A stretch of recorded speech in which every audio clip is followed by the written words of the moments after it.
Good afternoon, everybody, or good morning if you're in the United States. My name's Liz Wilson, and today's presentation is on 5 ways to make your website work better. I have a brand new headset for this occasion, and I'm not entirely sure if the audio is working. So if you could just do me a favor, and on the right-hand side of your screen, there's the ability to raise your hand. If you could just do the little raise your hand action, that'll just, yes, okay, good. Sounds like you can all hear me okay. Fantastic, thank you. Okay, so that same dashboard is available to you to ask questions of me. So I'm not going to lie, there's an awful lot of ground to cover today. I expect there to be a lot of questions. What I have done is created a series of blogs which are going to go through everything we talk about today in more detail with kind of more step-by-step guides that you can take away and do in your own time. But do feel free to ask questions all the same. I'm just keen not to kind of take up too much of anybody's time. So, okay, so to begin as we intend to. To introduce myself, I'm the Group Marketing Director for Customer Focused Software. We used to be called Trade Only, and many people still call us by that name. So I need to do my job better at rebranding. We supply the promotional products industry with websites, software, CRM, company stores, that sort of good stuff. This is by no means a pitch for customer focus. What we're going to talk about today, if you're using customer focus, fantastic. If you're using in the US, Sage or ASI or Distributor Central, in the UK, if you're using Sourcing City or something like that, this is going to be stuff that you could take away and use on any website platform, not just the customer focus platform. And what we're going to cover how niche marketing works, or niche for the US. I'm going to call it niche, Americans. So I mean niche, but I'm going to call it niche because it's easier for me. How to build search engine optimized pages. We're going to look at page content that actually gets somebody who's visited your page to actually take some action and inquire. We're going to look at how you can use email marketing to promote your website, and we're going to review what works and how to do more of the same. So yeah, quite a lot of ground to cover in about 30 to 45 minutes. So we're going to start with how niche marketing works and why it's important. I read a book probably 5 years ago, and I think this book is maybe like 30 years old now, which basically still rings true with many people. It's how to become a market leader, and you can basically have the best product, or you can be the cheapest, or you can provide the best customer service, and you can't be all three realistically. And in order to be known as the best in your field, you really have to focus down on one. I really recommend that book for what it's worth. It's a very easy read, and I found it very valuable.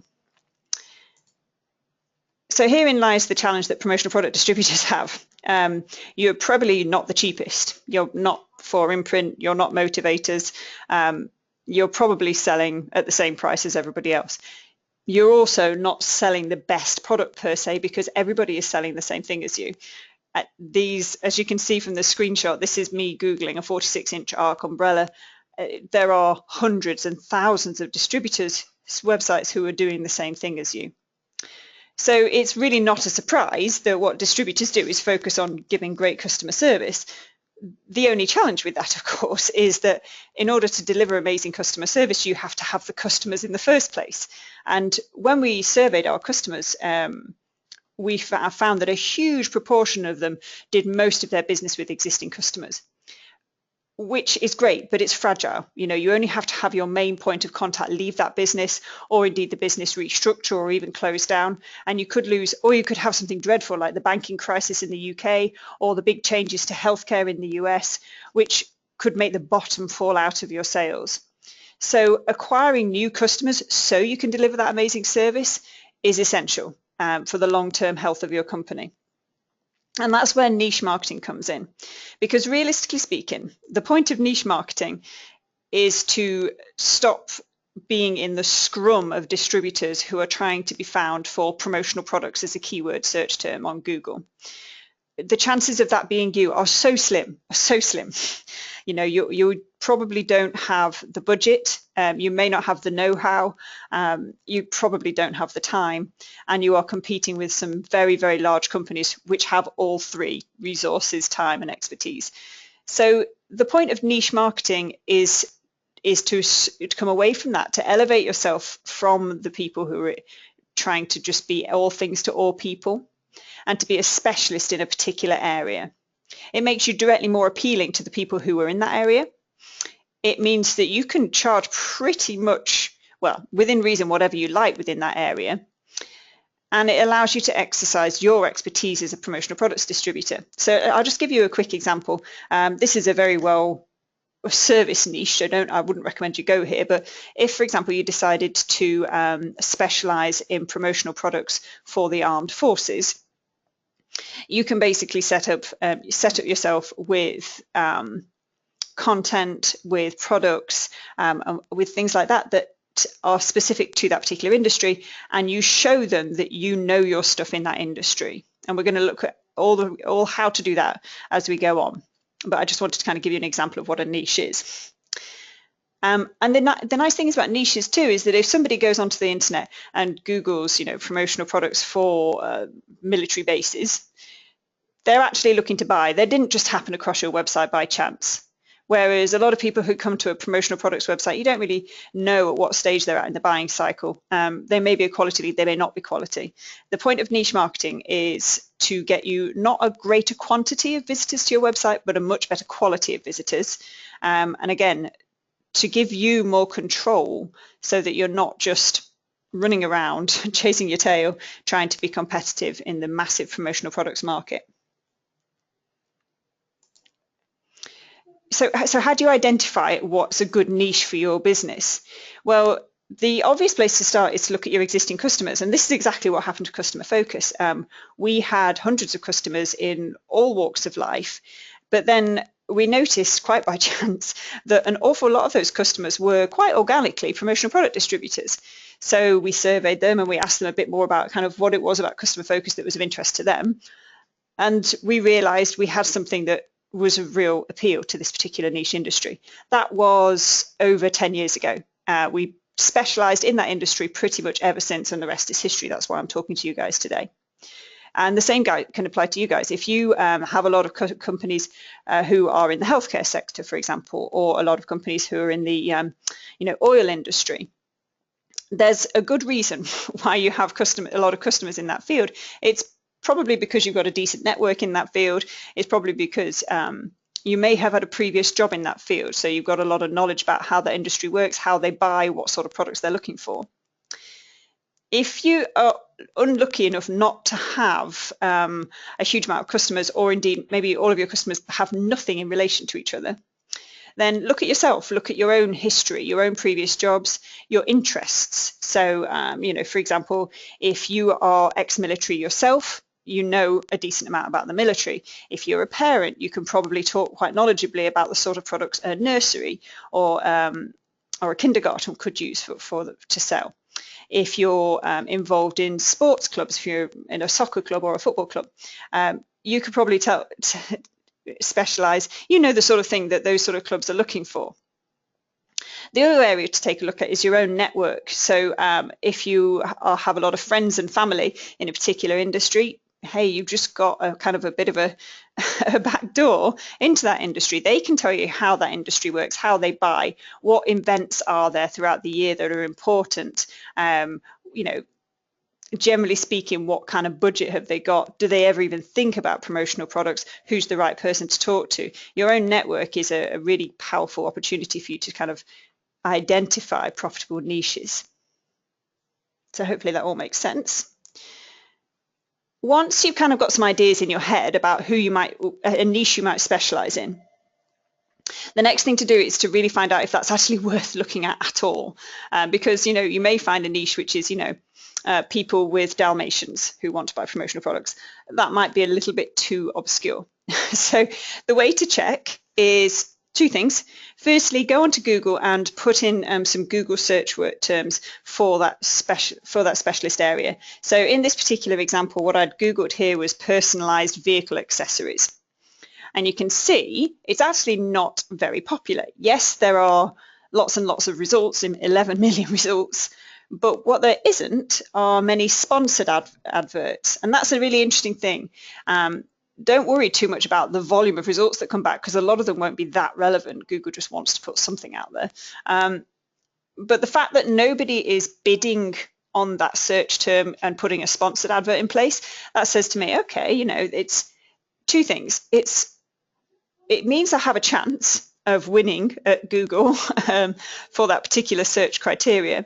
And it also means that it's probably too small for the big guys to take notice. So if you go on there and you Google promotional products for firefighters, for example, you're going to find Vistaprint and 4imprint and Motivators and all these other people who have already ploughed that furrow. So that's a good indication of whether it's worth your time, whether it's worth trying. You're going to trade off quantity of visitors for quality of visitors. So don't worry about it being a fairly small niche. The other way to check whether it's worth pursuing this particular niche is to use Google's keyword planner. You'll need a Google AdWords account. They're free to sign up. One of the blogs that I'm going to put out after this web presentation will actually show you how to sign up for that. And it has a very useful thing where you can write in your keywords and it will tell you what sort of search volume those keywords get. Now, don't worry about competition or suggested bid, because that's paid for pay-per-click advertising, which you're not terribly interested in, but you are looking for that figure of average monthly searches. So 170 is reasonably high, 10 not so high, but again, we're looking for quality of leads, not quantity of leads. If there's pretty much any figure in average monthly searches, it's probably worth a punt. If there is nothing at all, it's probably not the right keywords to use. It may not be that the niche is completely rubbish, trash.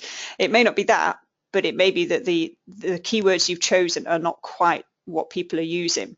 And Google Keyword Planner helps you out there too. So if you put in several keywords ideas into the keyword planner, it will give you several more alternative keyword searches. So it's intelligent enough to say, oh, I think you mean this, and give you some other ideas. So check those out as well. Really helpful way of finding out who's trying to target that group right now and how much search volume it has. And you're looking for the sweet spot in between something that's small enough not to be noticed by the 4imprints of the world, but big enough to have somebody looking for the content. Hopefully that all makes sense, because we're moving on from niches. What we're going to look at now is how to, once you've identified a niche, once you've got a key word or key phrase that you think is going to be, that you know a lot about, that you're a specialist in, and that you have discovered is small enough but big enough, you now need to tailor your website to show that market that you're interested, to get high on Google results pages if somebody puts in that keyword criteria. And this is the kind of most technical part of the webinar, but it's also short. Now, regardless of what website platform you're using, you should be able to customize the following things when you're creating a new page on your website: the title of the page URL, which is to say the physical website address, and the meta description. And I'll explain why these things are important. For every search criteria you've chosen, they need to be replicated in the page title and the page URL. So my keyword criteria here is personalized car accessories. I've identified that as a not too small, not too big niche that I think is worth investigating further. So my page title is personalized car accessories. Although you can't see it all, my page URL is also personalized car accessories. What the meta description is, it has nothing to do with search engine optimization, but it's always worth completing it. What the meta description is, you know, when you've Googled something and you see just a couple of lines of text underneath the website address explaining what the value proposition is, that's the meta description. So always worth putting something creative in there that you think will make somebody go, oh, that sounds good. It's the difference. It's not going to help your SEO, as I say. It's not going to help your search engine ranking at all. But if you're on page one, hope so, and they see 10 links of distributors, and yours is the most compelling meta description, that 2-line of description, they're going to click on you. So it is important not to neglect the meta description. As a rule of thumb, you can ignore meta keywords. Very, very, very few search engines are using these now. Certainly Google doesn't. So don't worry about them. So that's the setup of the page. Actually, on the page are several other things that you need to take into account. The page, the text title on the page needs to include your keywords. and it needs to be given header tags. Now, again, any content management system worth its salt will let you just highlight the text, and as you can, if you can see on my screen where it says normal, that's a drop-down menu that lets me choose whether I want the text to be normal or a header tag. Here's quick advice for you. You can only use header 1 once on a page, and it should be the most important text. After that, you should have several other options. You've got header 2, header 3, header 4, header 5, and then kind of goes back to normal paragraph text. These are to signpost both to Google and to your customers that the text they're reading is important.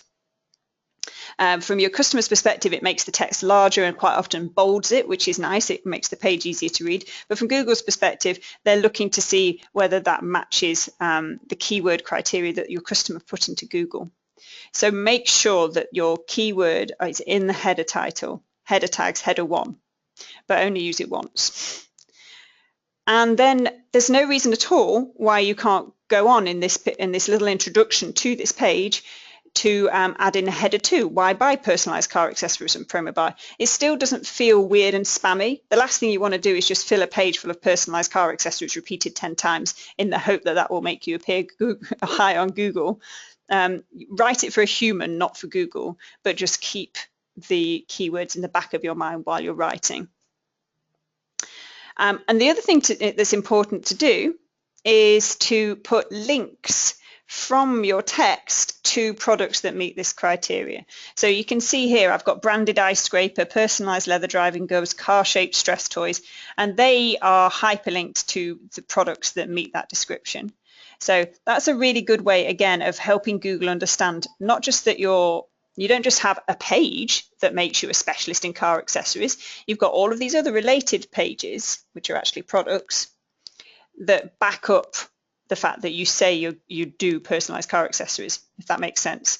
So it's one thing just to have a page, but Google wants to see kind of like reinforced evidence that this is you're a specialist in this area. So putting links to popular personalized car accessories from this page is useful. And do make sure, never ever do click here to see and hyperlink the click here.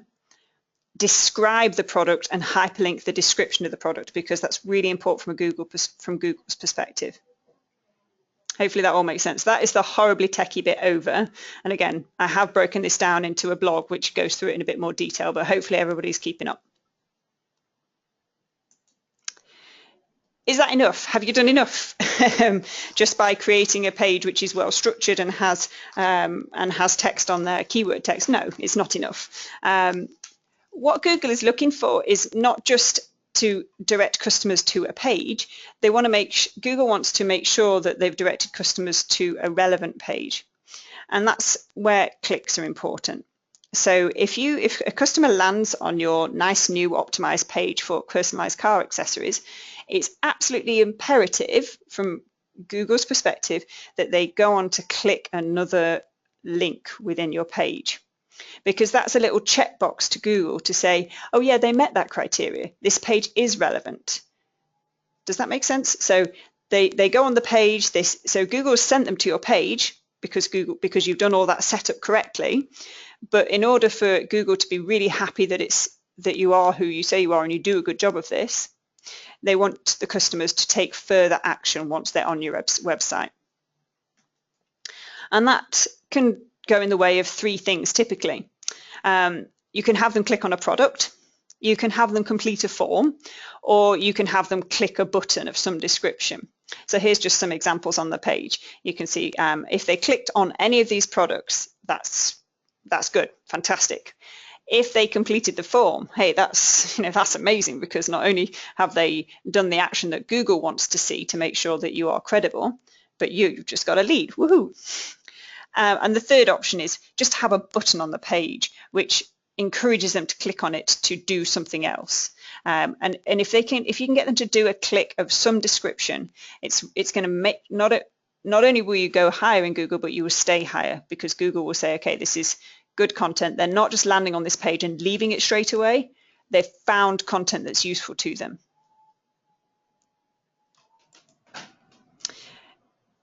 So they've landed on your page. You've got a really well structured page that's encouraged visitors. You've got some products on there, and you're thinking to yourself, well, great, I'm all set. But there are some other things you need to be bearing in mind. This page needs to look good.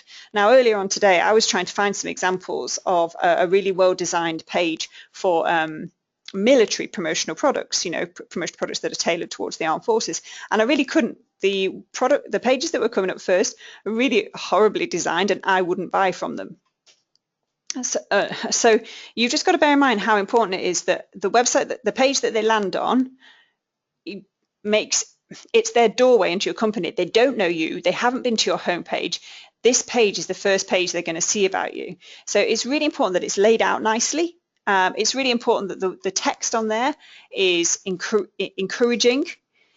It's important to have trust symbols, and it's important to show testimonials. So on this particular screen, we're going to a quick touch on trust symbols. These are things like credit card symbols, whether you're a member of an accredited business bureau, whether you're part of a trade association. These are all useful things to have on your website in a fairly prominent position, so that somebody goes on there and thinks, this isn't some cowboy who's going to take my money and run. They're a genuine, legitimate business. Really important trust symbols, and very easy to add to your website. It's not like they cost you anything. So I just want to look at a couple of promotional product examples here of how they're building credibility when I land on this page. So I Googled fire safety promotional products, and top of the tree, as you might imagine, was 4imprint. This is a well-served niche. And what have they done here that works well? Okay, so they've got, at the top right-hand side, they've got an employee tip. Functioning smoke alarms can save property and lives, identify areas of... They're saying to me, I understand how fire safety works. I understand the problems that fire safety officers have, and we're sympathetic and we're empathetic and we get it. Great start. The other thing, of course, they have is a well-designed layout, which, of course, gives me loads and loads of stuff that I want to click on, that I'm tempted to click on. This next example goes one page further. This is a UK website which came up very high for educational promotional products. And again, they've got the keyword text in there. I hid it a bit when I took the screenshot, but you can see there's a bunch of keyword text in there, a nice clean layout, and two other things that I really love. They had reviews popping out on the side of the page. So they call it social proof. Somebody else saying that you're good is very, very important, particularly to younger buyers. They're enormously swayed by peer reviews.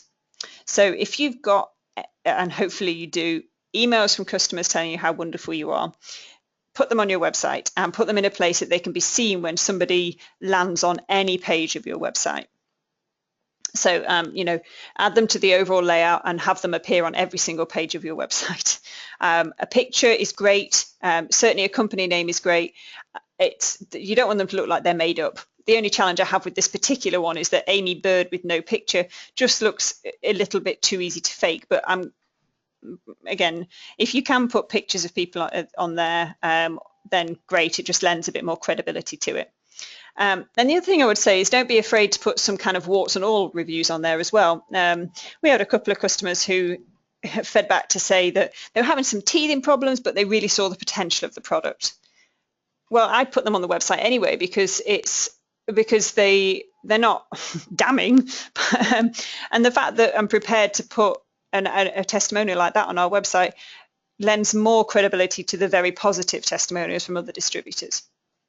The other thing I like about this particular page is that they have live chat. I haven't really touched on live chat, and it's not kind of pertinent to search engine optimization, but let me just say as an aside how valuable live chat has been to customer focus since we added it.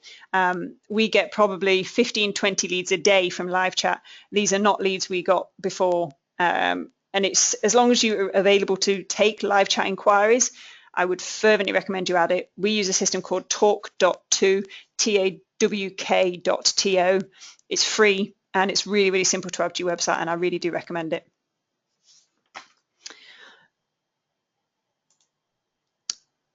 So one of the things I've touched on, and this, and I'm not going to labour the point too much about this, is writing good copy so when somebody lands on the web page, that description they see at the top of the page makes them go, oh yeah, this guy gets it, or this lady gets it, she understands my business. And it's not always easy to write that stuff. And this is why niche marketing is great, because you should have chosen a niche based on your knowledge of that industry. You should know that industry better than the average distributor. Otherwise, you're probably not in the best position to serve it.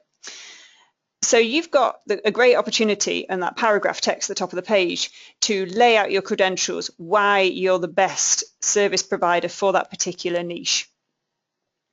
And I just added this graphic here. The golden circle idea is from Simon Sinek. I strongly recommend you look up his TED talk on this subject. He basically says that every company says what they do.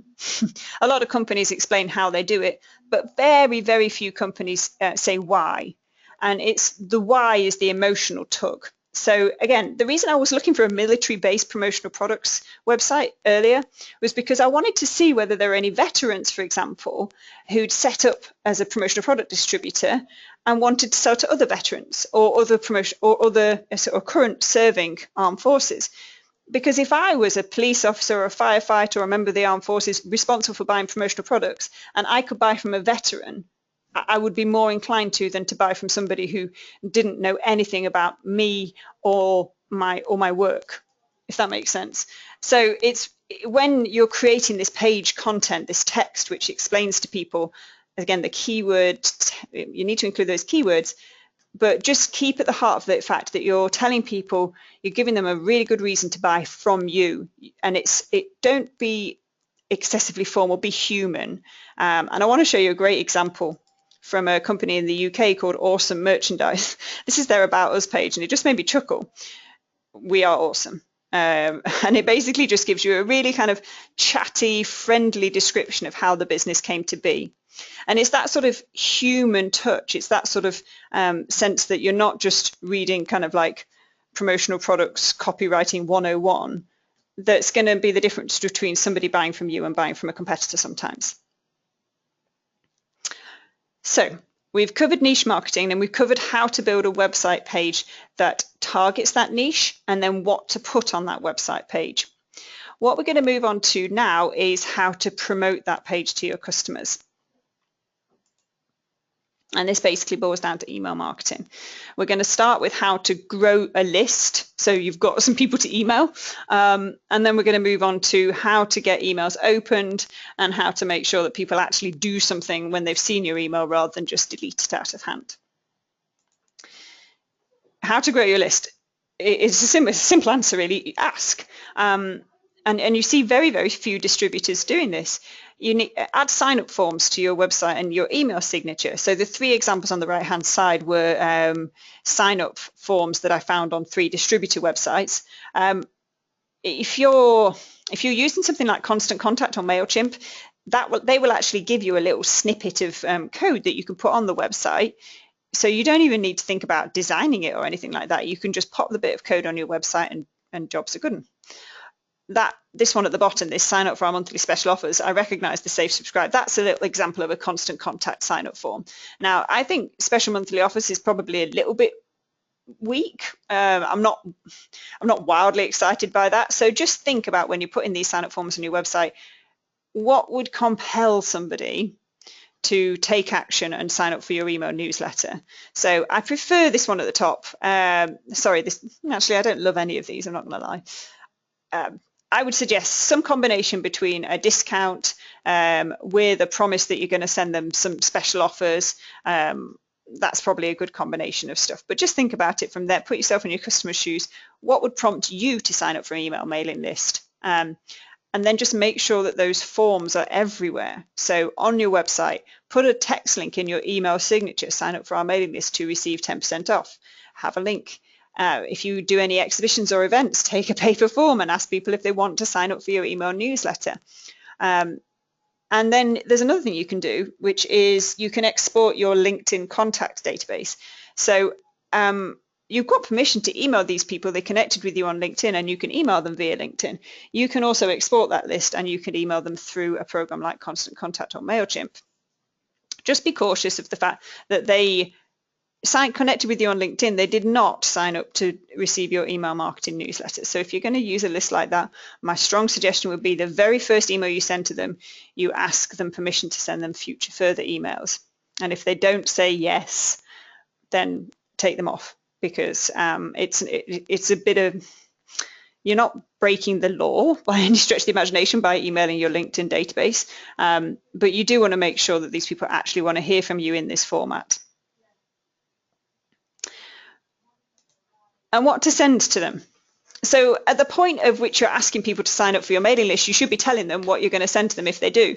So if you're at an exhibition and you say to somebody, hey, would you like to sign up for our email newsletter list? I'm going to send you every week. Every week I'm going to send you a list of special offers, or I'm going to send you our blog content, our blog newsletter. That's what you should send them.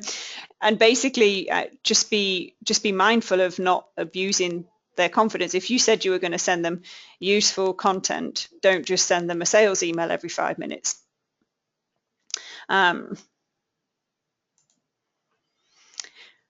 And what's really important, and it's getting more and more easy to do this, is to send people content that's specifically relevant to them.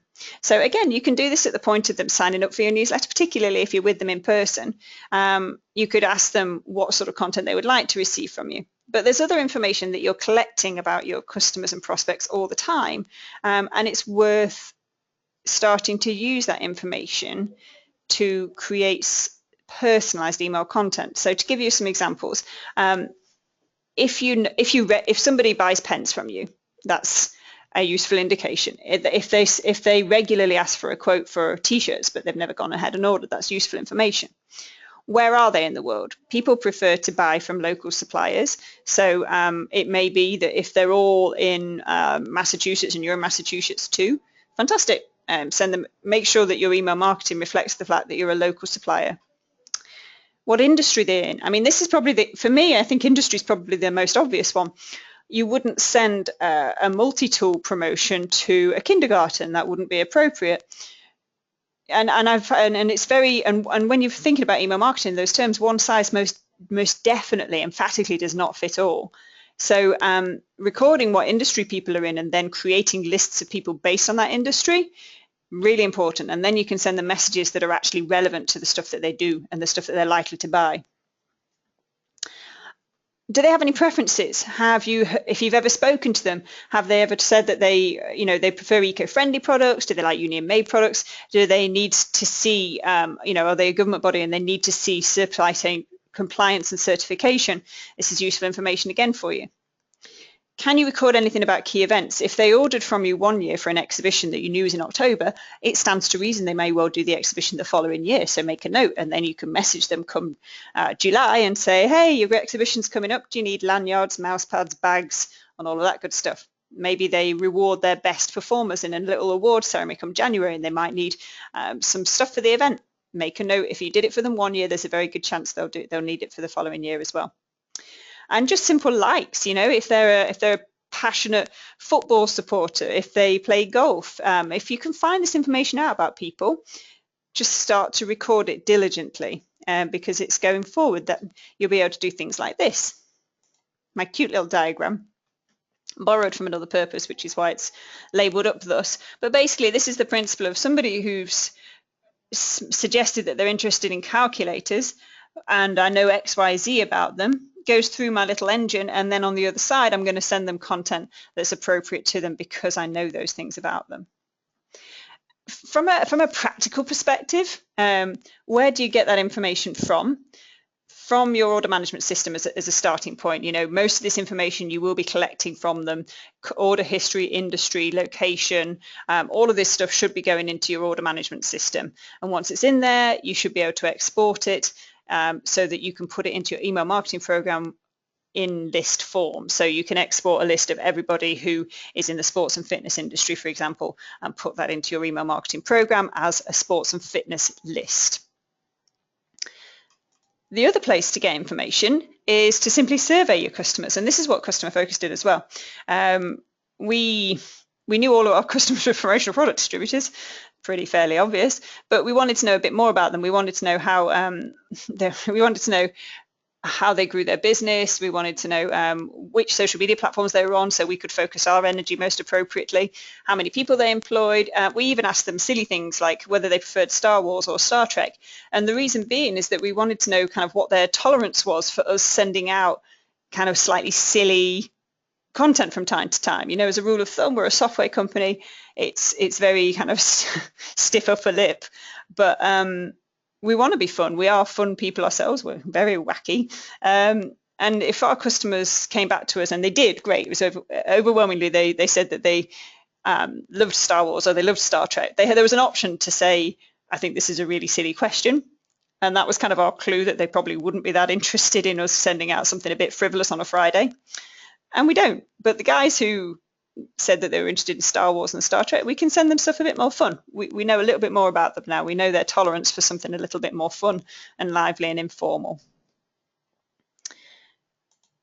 And just some links, and again, these slides will be shared afterwards, so don't need to feel the need to write anything down. How survey providers, the top two are free. Survey Form and Survey Gizmo both have a free platform that you can use to create surveys and send them out to your customers. Constant Contact has a survey program which is part of its email marketing program, which makes it nice and easy if you're using Constant Contact for email marketing. They make it super simple to create surveys for your customers too. Email marketing service providers, Constant Contact, Customer Focus integrates with Constant Contact, so we have a vested interest in telling you that they kick ass, but they do. There's also a company called MailChimp. They're also really, really good. And Vertically Response, I'm not personally familiar with vertical response, but I've heard good things. So worth checking it out and seeing what you think might suit for you if you're not already using an email marketing system. When should you send emails to customers? So I borrowed this content wholesale from wordstream.com. Basically, not at the weekend. And open rates would suggest that you should be sending stuff on Wednesday and Thursday. But just be mindful of the fact that Tuesday and Thursday are the days that most emails get sent.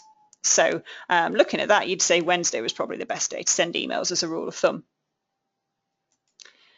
And what time to send it. This is much easier in the UK where you only have one time zone.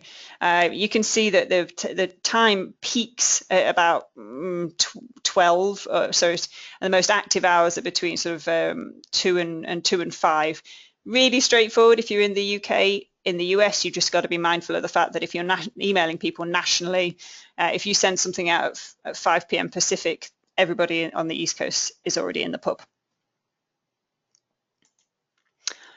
Okay, and so we're looking at now the importance of subject lines. So we've kind of covered the importance of not just creating an email that just goes to everybody, to do some segmentation of your database. And we've also looked at how to get more names into that database. And now we're going to look at how to get more of your emails actually opened. And this graphic comes from our friends at Constant Contact. They basically said that you've got 2 seconds to get people's attention.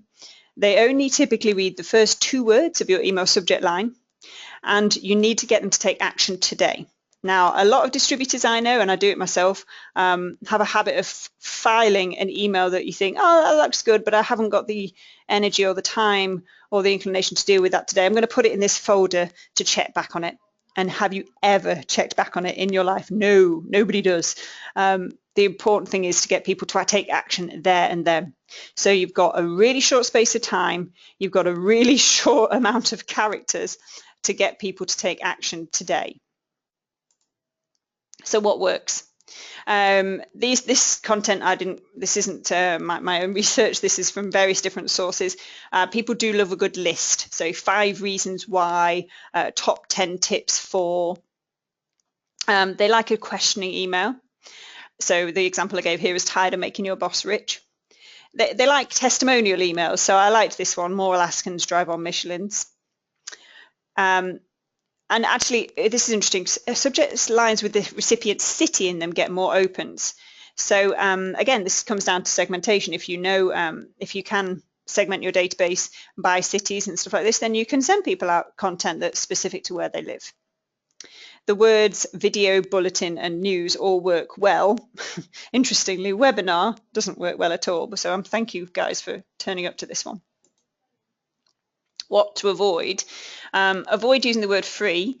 Unfortunately, it triggers most spam filters. So even though it seem on the face of it a really compelling email line to say something's free, it'll drop into a lot of people's spam filters as a result. They don't like reminder in an email subject line. And if you're sending out an email newsletter, for example, and Customer Focus, we're actually guilty of this ourselves. If you are sending out an email newsletter with special offers on your favorite products, and you send it out every 10 days, don't use the same subject line, change it up every time. Avoid full caps, you don't need to shout, and exclamation marks. Both both have a chance of going into spam, and both are just kind of obnoxious. And this is interesting, I only found this out today as I was doing this research. Don't use superlatives. It's huge, it's a 38% drop off in open rates if you put perfect in a subject line. I was like, that's crazy. But yeah, don't overstate anything. And in your actual email, and none of this is rocket science, but don't use spelling mistakes. I'm just going to name and shame. I got an email from ASI Central today with logoed spelt incorrectly, which amused me. It just makes you look a bit silly. And if in doubt, I use a system called Grammarly.com, which is very good for checking grammar and spelling mistakes. You should use images in your email. They do the whole thing. An image communicates 1,000 words or something along those lines. That might be Helena and the Thousand Ships. I might be getting my analogies mixed up. But yeah, an emotive image in an email is very, very useful. But don't make the mistake that I see a lot of people do of just having one image as part of your email and no text in there at all. There's a chance that when somebody receives the email, the images might be stripped out. Certainly my Outlook client removes all images. So if I get an email newsletter where the images are removed and there were only images in it, I am not disposed to read it and I can't see anything. So make sure you have a combination of images and text. Every image you should click through to the product. So let's say your email newsletter is promoting 3 great looking new t-shirts that you've added to your range. Make sure that not only the order now button goes to the t-shirt, but the actual picture of the t-shirt does as well. When you're writing emails, and I've been so guilty of this in the past myself, you might have a dozen things you want to say to people. Cut it right back to the one thing you want to say to people. So, we sell websites, and there's 10 reasons that these websites are brilliant, but be restrained and talk about one of them in your email and have your links go to one place. You see, I've seen several emails, and as I say, we used to be guilty of this ourselves, and we still are to an extent, where you're asking me to do several dozen things in one email. Well, which one do I click on? Just be focused and have one intention for that email, and keep it short. The example on my left is not actually, because there's a lot of images in it, it looks quite long, but it's not actually a huge amount of text in there. Just be mindful of the fact that people have got a busy day ahead of them. So get to the point as quickly as possible and take any flowery language out of there. Now, I'm not saying this is the case for every single thing that goes out there. There are some people who craft these beautiful, personality-filled, funny, witty, entertaining emails. And if you have the time and energy and you are a very gifted copywriter, then go ahead and try it out. But if you are like me, keep it short, keep it to the point, and just be respectful of the fact that people have got a busy day ahead of them. So that's email marketing in a nutshell, and we're moving on to the last part of the webinar now, which is how to analyze what's working and how to do more of the same. So the first thing we're going to look at is email marketing. And in terms of benchmarking, what should your open rate look like and what should your click-through rate look like? So just to explain those terms, an open rate is when somebody opens your email and looks at it. A click-through rate is when they clicked on something in your email, probably to go off to your website. The open rate is useful, but a good open rate with an abysmal click-through rate is not that helpful. So you're looking for, but you need to, so for me, I'd actually rather have a low open rate and a really high off-the-chart click-through rate. I'd rather have both extremely high. But if I had to pick one, I would want a high click-through rate because they're the people who are actually engaging with your email content. These industries I picked on the left-hand side, these were just the ones that I thought promotional product distributors might relate to, marketing and advertising particularly, and you can see that theirs is actually quite a low open rate compared to the other industries. You should also benchmark yourself, and this is Customer Focus's own statistics from April through June. Our open rate, you can see, is really high, but our click-through rate dropped off appallingly in May. So that was a really good opportunity for us to go back and have a look at what we did differently in April that we stopped doing in May, and put it right and get it back up again. And the other thing we measure as a company is unsubscribe rates, because these should not be higher than 1%. You know, if you're sending your stuff out and you're getting over a 1% unsubscribe rate, then you're not sending out content that people want to read. So the next thing to look at, and this is the sort of final part of the webinar, so thank you for everybody for your patience, is measuring your website performance. And Google Analytics. Now, again, I'm going to send you guys a link to a blog post that tells you how to sign up for this and how to physically create these reports. But this is basically a report showing me my website performance last month, but comparing it to the previous month. Because it's one thing to see how my website did, but it's more valuable to see how it did compared to previously. So I know if I'm on an upwards or a downwards trend. So, you know, differences of 4 and 5% are kind of really, when you're looking at the volume of visitors to our website, it's kind of neither here nor there. But, you know, a drop of 29% in terms of the length of time people spend on the site, that's bad. That's bad news. Why are they spending less time on the site? You know, it's something that you kind of need to look at. What changed between then and now that's causing this drop off? And this next slide, I really struggled long and hard about before sharing with you guys, because it's really damning on me as the marketing director for our company. This is our website performance comparing last quarter to the previous quarter. And it's not good news, as you can see. Our page views and average time on site is dropping. But it's really important to know this information. If you don't know it, you can't fix it. Now, a lot of this, as I looked to and I saw this, I was like, no, what's going on? But when I looked at this, I looked back at it, and then what's skewing it are these huge spikes in what were March last year. Well, March last year was when we rebranded and launched a brand new website. So on reflection, it's not that surprising. We were driving as many people as possible to the website to understand that we'd changed and what was new and all of that good stuff. So that made me feel a bit comforted, but it's really important that you know that, as I say, you're not just kind of like going on it going, oh yeah, I got 4,000 visitors this month. Well, that's irrelevant. It's not useful information unless you know how that compared to your previous month. The other thing to look at when you're in Google Analytics is behavior. What are people doing when they go on your website? Now, we have both a British, a European, and a North America angle to our website, indicated by /en for the British stuff and /USA for the North American stuff. So I'm looking at this and I can see that, you know, the pricing page is really valuable for people in the US, and the Meet the Team page is really useful for the US. You know, that's if you're looking at the US content early, our third most popular page is the Meet the Team page. And this particular report was from a few months ago. And I was like, heck, our Meet the Team page is really dull, but loads of people go to it. Loads of people want to learn a bit more about us and engage with us. That's fantastic news that they're interested in who we are. So I invested quite a lot of time and energy in creating a much more personality-filled Meet the Team page, where, you know, we asked people a few daft questions like, you know, what would you take to a desert island? Who would you like to have coffee with from history? Star Wars or Star Trek, you can tell, slight nerdy angle. And we published those answers on the Meet the Team page too, so people hopefully feel a bit more of a level of connection with us. And I wouldn't have known that was important to do if I didn't find out that it was the third most popular page on our website. So really useful to take a look at the behavior section of your website and see where people are going. And the other really interesting part of Google Analytics to take a look at is the acquisition of customers. So organic search means they Googled us and they found us that way. Direct means they clicked on a link within an email or something like that to come to us. So I'm not surprised that those two are by far and away the highest means that people happen across the customer focused website.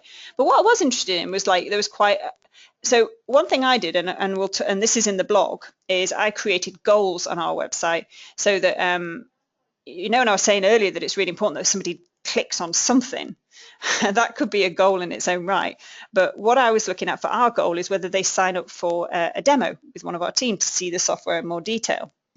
And this conversion section on the right hand side shows you how successful the different avenues are at getting people to take that action. So while organic search and direct has the highest volume of customers, the one that's getting the most people to actually do the action I want them to do, which is to request a demo with us or request some further information, is referral. So I'm like, oh, that's interesting. Who is referring? And by referral, they mean another website with a link to your website. So I'm like, well, who's referring business to us that's converting at quite a high percentage to a lead? So I dug into it a bit more, and it was basically our good friends at Promo Marketing, who are resellers for us in the US. They're referring not a massively high volume of customers our way, but what they are is converting quite often to a lead. So that tells me, again, invest in that opportunity, invest in that particular partnership, and get more of the same. As you can see, our blog is doing a reasonable job of driving visitors to our site as well. That's it. So I said 45 minutes. I just ran over. And at this point, if you have any questions, I appreciate I rattled through this stuff at great speed. And I promise that I'm going to be sending you all content after the event, which will go through everything in slower and more detailed steps. But if you've got any questions for me right now, please feel free to type them in on the right-hand side of the screen, and I will answer them as best I can. While I'm waiting to see if there are any questions, I would recommend you connect with us if you can on Facebook, Twitter, LinkedIn, and on our blog. We do put content out there all the time that's designed to help you guys do great things with your website, do great things with your email marketing, and generally just be an absolutely badass marketing person at Promotional Products.